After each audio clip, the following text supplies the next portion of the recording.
satu tambahan cerita ini dengan mencekik atau menampar salah satu wakil menteri itu kemudian menjadi tambahan referensi bagi kita semua bahwa rekam jejaknya sudah sedemikian hitamnya.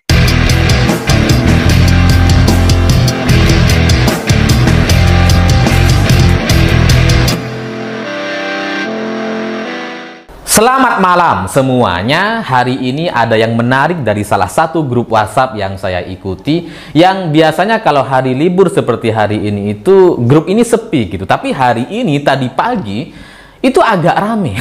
Tumben-tumbenan grup ini rame gitu ya. Ini nggak ada yang liburan atau gimana? Nggak udah rame gitu. Nah, setelah saya coba buka, ternyata ada satu pertanyaan dari salah satu anggota di grup tersebut yang kemudian mendapatkan respon dan rasa penasaran banyak orang. Pertanyaannya itu adalah pertanyaan terkait situasi atau sebuah cerita di sebuah rapat kabinet yang kemudian membuat salah seorang capres yang juga masih menjadi menteri hari ini, itu katanya dikabarkan mencekek salah seorang wakil menteri. Jadi ada capres, menteri, nyekek wakil menteri saat rapat gitu ya, rapat belum mulai gitu ya, itu kemudian dicekek tuh. Dan sebelumnya katanya ditampar gitu. Nah, ini kemudian ditanyakan di grup WA.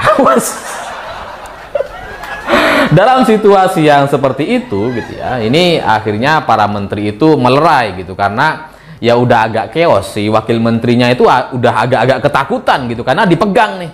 Terus kemudian ya coba dilerailah oleh para menteri dan para staf yang hadir di rapat tersebut, dan kemudian ya akhirnya dipisahkan gitu. Meskipun ya si wakil menterinya masih nggak terima katanya sampai sekarang, karena ya sempat ditampar dan kemudian dicekek.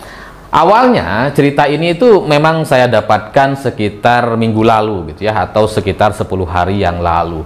Dan saya dapat cerita ini dari informan saya di sana, salah satu staf yang juga hadir di rapat tersebut gitu ya, yang kemudian cerita ini dia bilang bahwa jangan keluar dulu gitu, karena ya ini menjadi satu cerita yang akan mungkin nanti akan diceritakan oleh orang lain, atau menjadi satu sejarah terkait rapat kabinet gitu ya, di mana ada seorang menteri mencekek wakil menteri gitu.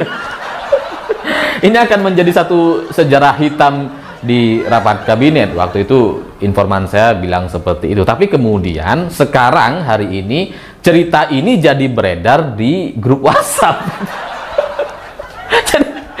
Jadi ya nampaknya ini hanya akan soal waktu saja kapan cerita ini akan diklarifikasi atau dibenarkan oleh berbagai pihak, karena orang-orang yang menyaksikan kejadian ini itu ada banyak, beberapa menteri dan para staf, sehingga ya mereka punya cerita masing-masing dan sudut pandang masing-masing terkait kejadian ini. Karena setelah situasi yang sempat agak chaos itu terjadi, para menteri itu katanya agak-agak ketakutan gitu, karena ya para menteri kita itu kan bukan orang-orang preman yang terbiasa dengan pencekekan atau penamparan gitu.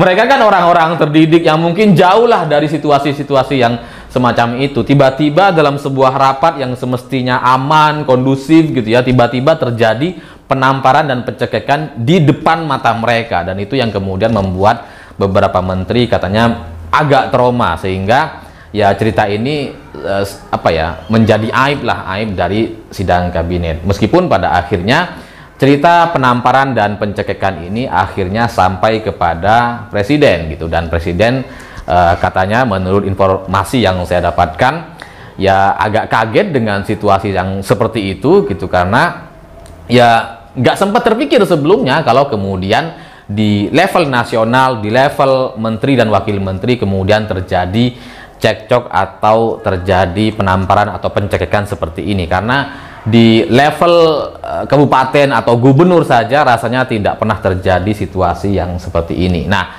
dari cerita ini yang kemudian beredar di grup WhatsApp hari ini gitu ya, saya meyakini bahwa nantinya itu akan kemudian lebih detail dari sekedar pertanyaan benar tidaknya terjadi pencegahan atau penamparan seperti itu. Nah, kalau kalian mau tahu gitu ya, kenapa kemudian terjadi pencekekan atau terjadi kemarahan dan penamparan yang dilakukan oleh salah satu capres yang juga masih menjadi seorang menteri hari ini, itu gara-garanya menurut informan saya gitu ya. Jadi si capres ini itu marah dengan salah seorang menteri gitu, karena menurut versi dia, dalam kacamata dia, ada satu pekerjaan yang tidak dibantu oleh kementerian terkait gitu ya. Jadi ada satu amanah dari presiden untuk si capres ini, terus kemudian ini menjadi sebuah pekerjaan lintas kementerian, tapi kementerian terkait itu nggak bantuin gitu, sehingga program atau amanah yang diberikan oleh presiden kepada si capres ini akhirnya gagal, dan itu kemudian dipertanyakan oleh presiden, dan dalam beberapa minggu yang lalu itu kan ditertawakan oleh banyak orang termasuk oleh saya sendiri.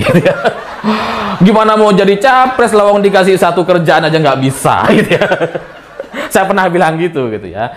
Jadi ya dia itu ya tersinggung gitu dengan menteri terkait, akhirnya dia nunggu-nunggu nih dalam sebuah rapat, dia udah tungguin gitu ya, menteri terkait nggak hadir gitu, yang hadir hanya wakil menterinya. Jadi dia emosi tuh, sehingga emosi dan kemarahan itu dilampiaskan kepada si wakil menterinya. Mana menteri lu nggak hadir? Kok kamu yang hadir, mana menterimu nggak hadir gitu. Gara-gara kamu ini saya nggak dibantuin gitu ya, saya jadi ditanya sama presiden, sekarang saya ditertawakan oleh banyak orang. Marah dia, emosi si capres ini gitu.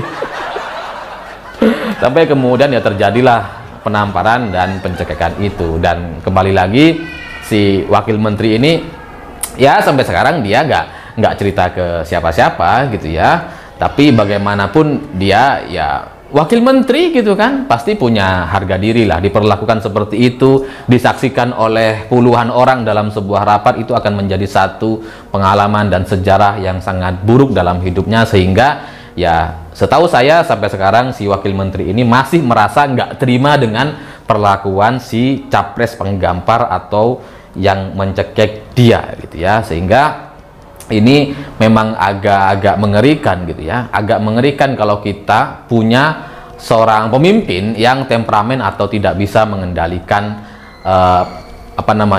amarah dan emosinya. Karena coba bayangkan gitu ya, ini yang dicekek dan ditampar ini wakil menteri gitu, wakil menteri. Kebayang nggak kalau wakil menteri saja sudah dicekek dan ditampar gitu ya, apalagi kita ini yang masyarakat biasa, yang orang sipil, yang bukan siapa-siapa gitu ya. Gimana kalau kita kemudian dalam suatu kesempatan membuat jengkel si capres ini? Bisa lenyap gitu ya. Dan ya pada akhirnya bagi saya ini sama seperti tindakan kekerasan dalam rumah tangga. Kalau satu kali atau pernah seseorang melakukan kekerasan dalam rumah tangga, maka potensi untuk dia melakukan hal yang sama di masa depan itu sangat-sangat terbuka. Sehingga memang kalau kita memilih seorang capres yang temperamen, yang marah-marah, yang pernah melakukan tindakan-tindakan kekerasan kepada masyarakat lain di masa lalu, itu ya di masa depan dia bisa mengulangi dan melakukannya lagi dengan berbagai macam alasan gitu. Karena ya terbukti hari ini gitu, wakil menteri aja dicekek sama dia.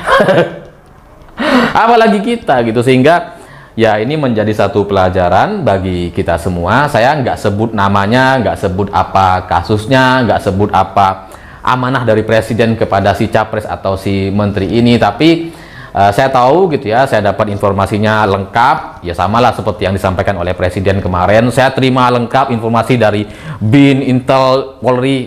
Saya enggak sih, cuma dari informan aja. Tapi informasi ini saya dapatkan cukup valid karena pada akhirnya hari ini jadi pembicaraan di beberapa grup WhatsApp terbatas, sehingga ya ini hanya soal waktu saja nantinya akan diceritakan oleh orang lain. Karena soal rekam jejak si capres yang murka dan marah-marah emosian dan suka maki, lempar handphone, menculik dan sebagainya, itu kan diceritakan oleh banyak orang. Bahkan ada ulama dan kiai juga sempat dimarahi oleh si capres tersebut gitu ya, sempat digebrak-gebrak juga mejanya. Sehingga ya dengan satu tambahan cerita ini, dengan mencekek atau menampar salah satu wakil menteri itu kemudian menjadi tambahan referensi bagi kita semua bahwa rekam jejaknya sudah sedemikian hitamnya, sehingga ke depan untuk alasan apapun semestinya kita tidak boleh untuk punya pemimpin yang seperti ini, karena agak beresiko dan berbahaya sekali.